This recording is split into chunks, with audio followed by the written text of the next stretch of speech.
আসসালামু আলাইকুম। Welcome back to my channel. কে রান্নাঘরের পক্ষ থেকে সবাইকে স্বাগতম। আজ আপনাদের দেখাবো একদম ঝটপট কিভাবে ঝরঝরে সাদা পোলাও রান্না করতে হয়।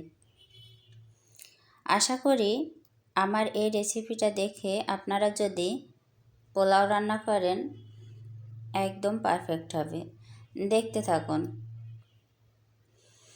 এখানে আমি একটা পাতিলের ভিতরে হাফ কাপ সয়াবিন তেল নিয়েছি। হাফ কাপ সয়াবিন তেল দিয়েছি, কিছু গরম মশলা দিয়েছি, দারচিনি, তেজপাতা, আরও দিচ্ছি হাফ কাপ পেঁয়াজ কুচি, 4-5টা এলাচ দিয়ে পেঁয়াজটা একটু নরম হওয়া পর্যন্ত অপেক্ষা করছি। পেঁয়াজটা যখন একটু নরম হয়ে আসবে এ পর্যায়ে এসে আগে থেকে ধুয়ে রাখা চিনি গুঁড়া পোলাওয়ের চাল আধা ঘন্টা আগে পরিষ্কার করে ধুয়ে পানি ঝরিয়ে নিয়েছি। এ পর্যায়ে এসে নাড়াচাড়া করে চালটা ভেজে নিতে হবে। এপিট ওপিট করে ভালো করে চালটা ভেজে নিতে হবে। চুলার আঁচটা মিডিয়ামে রেখে নাড়াচাড়া করতে হবে। আরও দিচ্ছি কিছু কাঁচামরিচ, 1 টেবিল চামচ লবণ। 1 কেজি পোলাওর চালের জন্য 1 টেবিল চামচ লবণ একদম পারফেক্ট।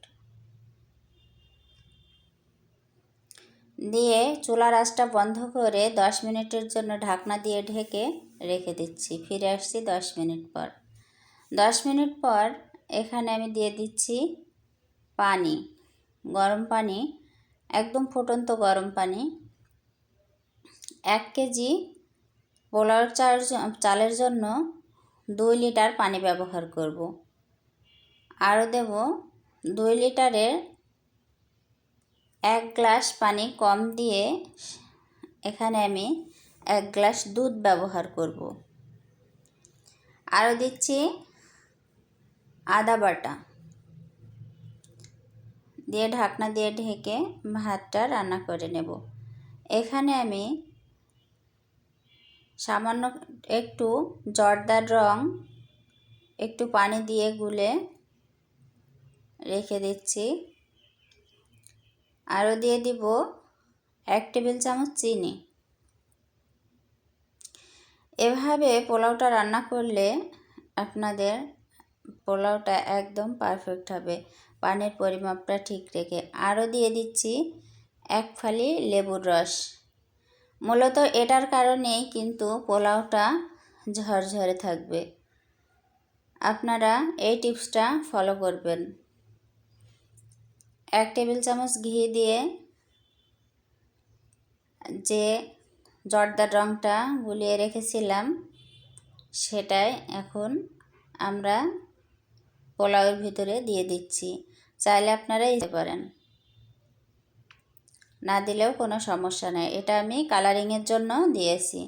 দিয়ে ঢাকনা দিয়ে ঢেকে গ্যাসের চুলায় একটা ভারী তাওয়া বসিয়ে 5 মিনিটের জন্য দমে রেখে দেব, একদম লো আছে। দেখুন ফিরে আসছি 5 মিনিট পর। পোলাওটা আমার কত সুন্দর ঝরঝরা হয়েছে আশা করি আপনারা বুঝতে পারছেন। একটা পোলাওয়ের সাথে আর একটা পোলাও লাগবে না। এভাবে রান্না করলে আপনাদের পোলাওটাও অনেক সুন্দর হবে। আমার রেসিপিটা যদি ভালো লাগে তবে লাইক, কমেন্ট, শেয়ার করতে ভুলবেন না।